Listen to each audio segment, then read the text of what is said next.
വറഹ്മത്തുള്ളാഹി. തർബിയ മീഡിയയുടെ പുതിയൊരു എപ്പിസോഡിലേക്ക് അവർക്കും സ്വാഗതം.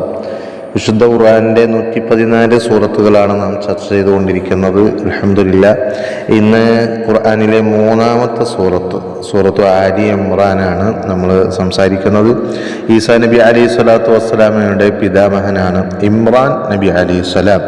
ഈസാ നബി അലൈഹി സ്വലാത്തു വസ്സലാമിൻ്റെയും മറിയം ബീവി റളിയല്ലാഹുവിൻ്റെയും ചരിത്രം ഈ അധ്യായത്തിൽ വിവരിക്കുന്നതിനാലാണ് ഈ അധ്യായത്തിന് ആലു ഇമ്രാൻ, അതായത് ഇമ്രാൻ്റെ കുടുംബം എന്ന പേരിട്ടത്. ഹിജറക്ക് ശേഷമാണ് ഈ അധ്യായം അവതരിച്ചത്. 200 അല്ലെങ്കിൽ 199 വചനങ്ങളാണ് ഈ അധ്യായത്തിലുള്ളത്. ഈ അധ്യായം പാരായണം ചെയ്യുന്നതിൻ്റെ ശ്രേഷ്ഠതകൾ വ്യക്തമാക്കുന്ന ധാരാളം ഹദീസുകൾ വന്നതായി നമുക്ക് കാണാൻ സാധിക്കും. ഈ മഹാനായ ഇമാം സുയൂത്തി റളിയല്ലാഹു അൻഹു അവിടുത്തെ ദുർറുൽ മൻസൂർ എന്ന തഫ്സീറിൽ രേഖപ്പെടുത്തുന്നത് കാണാം. നബി സല്ലല്ലാഹു അലൈഹി വസല്ലമ തങ്ങൾ പറയുന്ന ഒരു ഹദീസ്, എല്ലാ രാത്രിയിലും ആലി ഇമ്രാൻ സൂറത്തിൻ്റെ അവസാന ഭാഗത്തിൽ നിന്ന് 10 ആയത്തുകൾ നബി സല്ലല്ലാഹു അലൈഹി വസല്ലം തങ്ങൾ ഓതാറുണ്ടായിരുന്നു.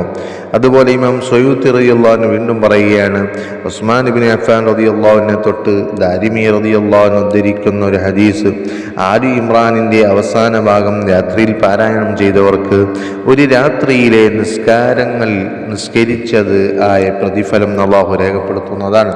ഇമാം ബൈളാവി റളിയല്ലാഹു അൻഹു അവിടുത്തെ തഫ്സീറിൽ രേഖപ്പെടുത്തുന്നു, നബി സല്ലല്ലാഹു അലൈഹി വസല്ലമ തങ്ങൾ പറഞ്ഞു, ആലി ഇമ്രാൻ സൂറത്ത് പാരായണം ചെയ്യുന്നവർക്ക് അതിൽ നിന്നുള്ള ഓരോ ആയത്തിനും പകരം നരകത്തിൻ്റെ പാലത്തിൻ്റെ മേൽ നിർഭയത്വം നൽകപ്പെടുന്നതാണ്.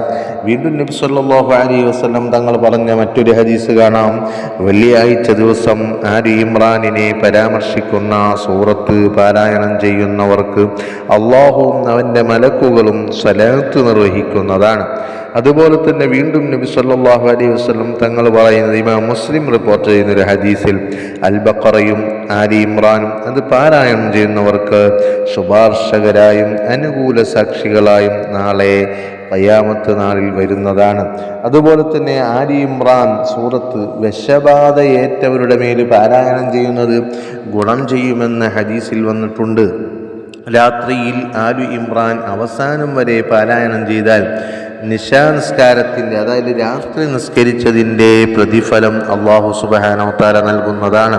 വേറൊരു മഹത്വം ആലി ഇമ്രാനിലെ 18-ാമത്തെ ആയത്ത്, ഷഹീദല്ലാഹു അന്നഹു ലാ ഇലാഹ എന്ന് തുടങ്ങുന്ന ആയത്ത് ഒരാൾ രാത്രി പാരായണം ചെയ്താൽ 70 മലക്കുകൾ അവനക്ക് വേണ്ടി പ്രാർത്ഥിക്കുന്നതാണ്. അതുപോലെ അത് സ്വർഗപ്രവേശത്തെ എളുപ്പമാക്കുന്ന സൂറത്താണെന്ന് മഹാന്മാര് കിതാബുകളിൽ രേഖപ്പെടുത്തിയത് കാണാം. ഒരാൾ ഭക്ഷണശേഷം ഈ ആലി ഇമ്രാനിലെ ഷഹീദല്ലാഹു 18-ാമത്തെ സൂക്തം പാരായണം ചെയ്യുന്നത് ദഹനത്തിനുള്ള പ്രശ്നങ്ങൾ ഉണ്ടെങ്കിൽ അത് ഇല്ലാതാക്കാൻ സാധിക്കുന്നതാണെന്ന് മഹാന്മാര് കിതാബിൽ രേഖപ്പെടുത്തിയിട്ടുണ്ട്. ആലി ഇമ്രാനിലെ 26-ാമത്തെ ആയത്ത് ദിവസവും പാരായണം ചെയ്യുന്നത് മുഖേന കടം വീടാൻ അത് കാരണമാണ്. അതിങ്ങനെ ഓതിക്കൊണ്ടിരുന്നാൽ എത്ര കടമുള്ളതാണെങ്കിൽ ആ കടങ്ങളൊക്കെ വീടാൻ അത് സാധിക്കുന്നതാണ്. അതുപോലെ ആലി ഇമ്രാനിലെ 83-ാമത്തെ ആയത്ത്, അനുസരണക്കേട് കാണിക്കുന്ന മൃഗത്തിൻ്റെ ചെവിയിൽ പാരായണം ചെയ്താൽ ഗുണം ലഭിക്കുമെന്ന് മഹാന്മാർ രേഖപ്പെടുത്തിയിട്ടുണ്ട്. ഗർഭിണികൾ ആലി ഇമ്രാൻ 35 മുതൽ 37 വരെ ഉള്ള ആയത്തുകൾ എഴുതി കുടിക്കൽ അത് അവർക്ക് ഗുണകരമാണ്.